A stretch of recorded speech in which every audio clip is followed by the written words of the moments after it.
ভালো প্রতিষ্ঠান না এলে পুঁজিবাজারে স্থিতিশীলতা ফেরানো কঠিন। এক সেমিনারে কথা বলেছেন কমিশনের চেয়ারম্যান রাশেদ মাকসুদ।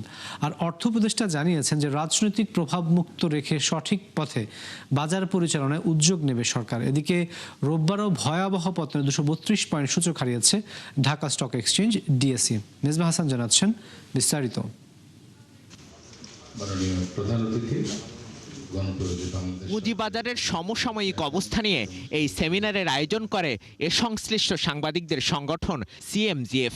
এতে বক্তারা বলেন, দীর্ঘদিনের সুশাসনের ঘাটতি ও ভালো প্রতিষ্ঠান বাজারে না আসায় সংকট কাটছে না এ খাতে। এ সময় গেল 1.5 বছরে নিজেরই নেওয়া উদ্যোগের কথা তুলে ধরেন কমিশন চেয়ারম্যান রাশেদ মাকসুদ। অনেক কিছু ওপেন করা আছে with some checks and balances. আমরা যে নতুন রুলগুলো করেছি this are very much wider, but ওয়াইডারের সাথে কিছু নেট দেওয়া আছে যাতে এখানে ম্যানিপুলেশনগুলো না হয়। পুঁজি বাজারে বিনিয়োগকারীরা তার পুঁজি সেফ জায়গায় না রেখে আপনার এখানে খাটাবে বেশি মুনাফার আশায়।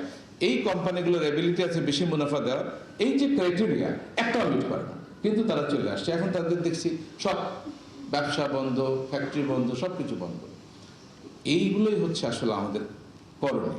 অনুষ্ঠানে প্রধান অতিথি ও অর্থ উপদেষ্টা বলেন, বর্তমান সরকার বাজারের স্থিতিশীলতায় বিশেষ মনোযোগী।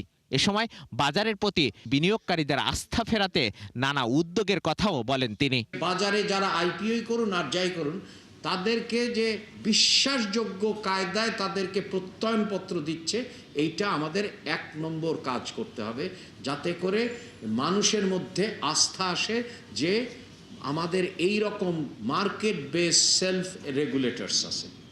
এদিকে সপ্তাহের প্রথম কর্মদিবসে ভয়াবহ পতন ছিল পুঁজিবাজারে। এদিন ডিএসইতে সূচক কমে 232 পয়েন্ট বা 4.5%। অন্যদিকে লেনদেনও নেমে যায় 531 কোটি টাকা। একই প্রবণতা অব্যাহত ছিল সিএসইতেও।